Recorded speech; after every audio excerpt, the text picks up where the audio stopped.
Hello student, যে সমস্ত স্টুডেন্টরা আপকামিং যে নতুন প্রাইমারি টেট হবে, তো তার জন্য যারা প্রিপারেশন করছো তাদের কথা মাথায় রেখে আমরা নতুন প্রাইমারি টেটের কিন্তু প্রস্তুতি শুরু করেছি। অলরেডি আমরা কিন্তু সাইকোলজি ক্লাস শুরু করেছি রিসেন্টলি, মানে খুবই শীঘ্রই আমরা কিন্তু বাকি যে সাবজেক্টগুলো রয়েছে সেগুলো কিন্তু শুরু করে দেবো। আর অবশ্যই প্লে লিস্টে তোমরা যদি যাও তাহলে দেখতে পাবে যে 2021 সালে যে প্রাইমারি টেটটা হয়ে গেল সেটার উপরে কিন্তু অনেক টপিক নিয়ে ভিডিও করা, তোমরা সেগুলো দেখতে পারো। তো আজকে যেটা আমরা আলোচনা করব যে পিয়াজে যে 4টে স্তরের কথা বলেছেন, সেই 4টে স্তরের মধ্যে যে 3 নম্বর স্তর হচ্ছে কি সক্রিয়তামূলক স্তর, যেটাকে বলছি অপারেশনাল স্টেজ। তো এই স্তরের কথা যদি আমরা জানতে চাই, প্রথমে যেটা মাথায় রাখতে হবে, এই স্তরটার সময়সীমা হচ্ছে 7 থেকে 11 বছর। তো এই স্তর আর আগের স্তরের মধ্যে পার্থক্য কী?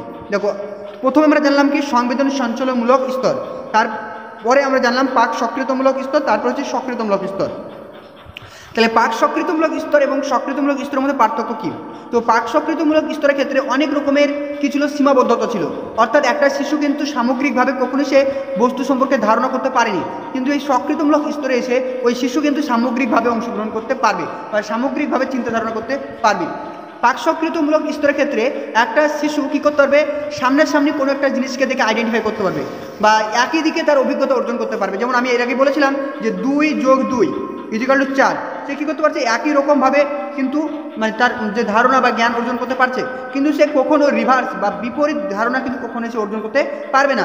তো বিপরীত ধারণা মানে কি, 4 থেকে যদি আমি 2 বিয়োগ করি তাহলে 2 হয়, সে এটা কখনোই বলতে পারবে না বা বুঝতে পারবে না। কিন্তু এই সক্রিয়তামূলক স্তরে যখন একটা শিশু আসবে, অর্থাৎ 7 থেকে 11 বছর বয়সে যখন শিশু আসবে, তখন কিন্তু ওই শিশুর মধ্যে এই বিপরীত ধারণা বা বিপরীতমূলক জ্ঞান কিন্তু তার মধ্যে ডেভেলপ হবে। অর্থাৎ এই স্তরে একটা শিশু কিন্তু 4 থেকে 2 বিয়োগ করলে যে কত হয় 2, এটা সে বলতে পারবে, বা 2 থেকে 2 এটাও বলতে সে পারবে। ঠিক আছে, এই ধারণাটা কিন্তু তার মধ্যে বড় হবে। আরেকটা জিনিস মনে রাখবে, এক্ষেত্রে শিশুরা কি করে, এক্ষেত্রে একটা শিশু কিন্তু বস্তু থেকে সম্পর্কে যে ধারণা অর্জন করে সেটা হচ্ছে কি প্রত্যক্ষভাবে দেখার পরে। সাপোজ যেমন হচ্ছে কি, যেমন ধরো বললো যে, সাপোজ ধরো কি বললো যে এখানে আছে রাম, ঠিক আছে, এটা রাম, এটা শ্যাম, এটা হচ্ছে যদু, ঠিক আছে। বললো যে রাম শ্যামের থেকে বড়, শ্যাম যদুর থেকে বড়, তাহলে সব থেকে কে বড়? এক্ষেত্রে শিশুরা কিন্তু তাদের 3 জনকে দেখে কিন্তু তারা বলতে পারবে যে শ্যাম বড় বা রাম বড়। কিন্তু বলা হলো যে ধরো শ্যাম হচ্ছে রামের থেকে বড়, শ্যাম আবার সীতার থেকে ছোট, এরকম কিছু যদি উদাহরণ দেওয়া হয়, তাহলে কিন্তু তারা কিন্তু কখনোই বলতে পারবে না যে কে সব থেকে ছোটো বা কে সব থেকে বড়, কারণ ওই বস্তুটা বা ওই ব্যক্তিটা তাদের সামনে কিন্তু থাকে না। অর্থাৎ এখানে প্রতিটা শিশু কিন্তু কি সম্পর্কে জ্ঞান অর্জন করতে পারে, মূর্ত জিনিস সম্পর্কে জ্ঞান অর্জন করতে পারে। মূর্ত জিনিস মানে যে জিনিসটা তাদের সামনে উপস্থিত আছে সেই জিনিস সম্পর্কে তারা জ্ঞান অর্জন করতে পারে বা জ্ঞান সম্পর্কে বলতে পারে। তারা কখনোই বিমূর্ত বা তাদের সামনে উপস্থিত নেই সেই জিনিস সম্পর্কে তারা কল্পনা করতে পারে না। তারপর এখানে দেখো বলছে পিয়াজে এই স্তরে আবার কয়েকটি বৈশিষ্ট্য কথা বলছে, যেমন সংরক্ষণ। এর ভেতরে কী আছে অতটা বেশি পড়ার জন্য নয়, জাস্ট একটু মনে রাখবে সংরক্ষণ হচ্ছে এই নীতির বৈশিষ্ট্য। আমি তোমাদেরকে বেশি বুঝিয়ে দিচ্ছি, যেগুলো পরীক্ষা আসার মতন, এগুলো অতটা ইম্পর্টেন্ট নয় বা আসবে না এগুলো, ঠিক আছে। তাই এগুলো আমি বলছি না, যেগুলো পরীক্ষা আসবে টু দি পয়েন্ট আমি সেগুলো আলোচনা করছি, সেগুলো বারবার শোনো এবং বোঝার চেষ্টা করো, ওইগুলোতেই পরীক্ষা তোমাদের আসবে। তারপর দেখে এখানে আরও কয়েকটি বৈশিষ্ট্য রয়েছে, যেমন এখানে একটা বৈশিষ্ট্য রয়েছে সমতা বা অভেদের যুক্তি। এটা মনে রাখবে, সমতা বা অভেদের যুক্তি তার বৈশিষ্ট্য।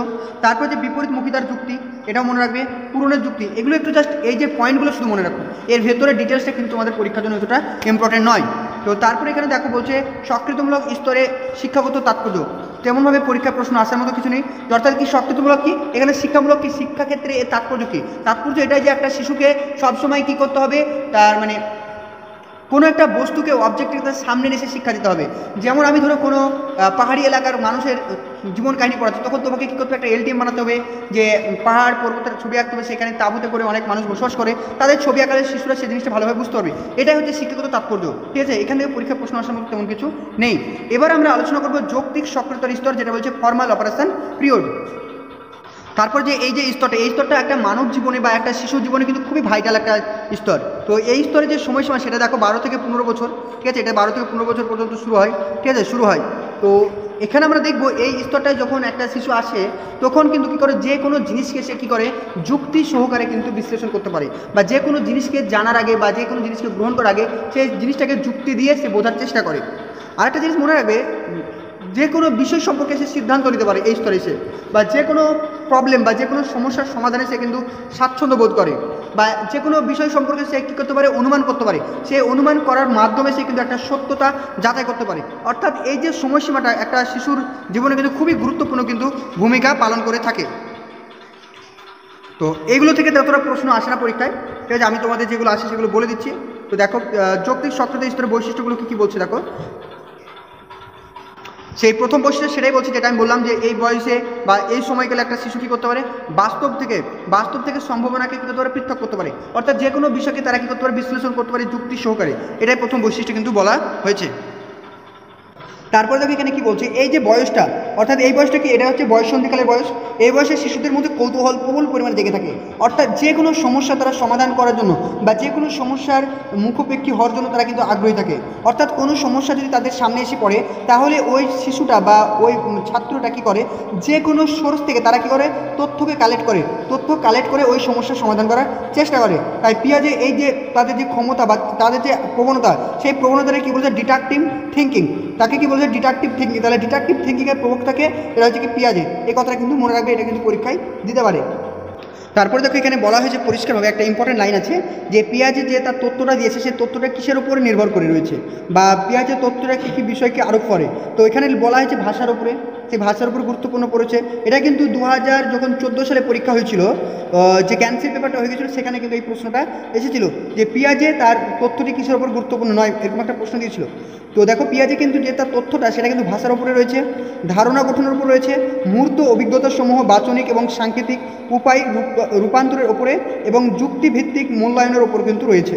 তাহলে একটা হচ্ছে ভাষা, একটা ধারণা, একটা মূর্ত অভিজ্ঞতা, একটা হচ্ছে কি যুক্তিভিত্তিক। তাহলে এই চারটে জিনিসের ওপর কিন্তু পিয়াজের এই তথ্যটা কিন্তু নির্ভর করছে। তারপরে এবার আমরা আলোচনা করব পিয়াজের নৈতিক বিকাশের তত্ত্ব। তো পিয়াজে কিন্তু নৈতিক বিকাশের তত্ত্বের উপরে, অর্থাৎ মোরাল ডেভেলপমেন্টের উপরে বিভিন্ন তথ্য দিয়েছেন। তার মধ্যে আমরা চারটে পর্যায় বা চারটে তথ্য সম্পর্কে জানবো। প্রথম তথ্য বলছে কি দেখো, অ্যানোমি, যেটার বয়স সীমা হচ্ছে 0 থেকে 5। প্রত্যেকটা তথ্যর নামগুলো তোমরা ভালোভাবে জানবে, পরীক্ষা কিন্তু ইংলিশ টার্ম দিয়ে পরীক্ষা দেবে, বাংলা কোনো থাকবে না। অ্যানোমি, এটার এই যে 0 থেকে 5 বছর, এই টাইমটাই দেখো একটা বাচ্চার মধ্যে কিন্তু কখনো নৈতিক বিকাশ ঘটে না।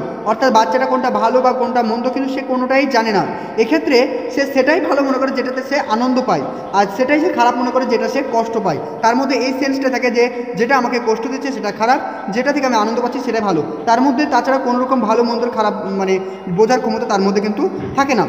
তারপরে দেখো বলছে 2 নাম্বারটা কি হচ্ছে কি, হেট্রোনমি অথরিটিতে কি বলছে, যেখানে বয়স সীমা হচ্ছে 5 থেকে 9 বছর।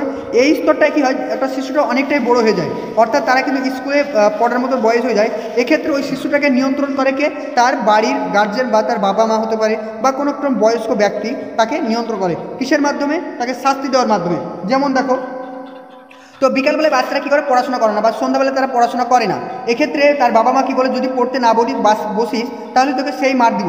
সে মার খাওয়ার ভয়ে কিন্তু সে পড়তে বসে। আবার অনেক সময় স্কুলে দেখবে, স্কুলে তখন ম্যাম বা স্যার তাকে বলে, যদি তোরা এই পড়াটা পড়ে আসিস কাল তোদেরকে চকলেট দেবো। তাহলে কী করলো, ওই বাচ্চাটা কিন্তু তার পরের দিন সে পড়ে যাবে, কেন, সে চকলেট পাওয়ার আশায়, বা সে বাচ্চাটা সে পড়ে যাবে কিসের জন্য, সে শাস্তি দেবে বলে ভয়ে।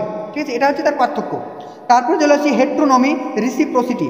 এক্ষেত্রে কী বলছে দেখো, এই স্তরে তাদের যে নৈতিক বিকাশ বা নৈতিক আচরণ সেটি কিন্তু নিয়ন্ত্রিত হয় দলের সহমতের দ্বারা।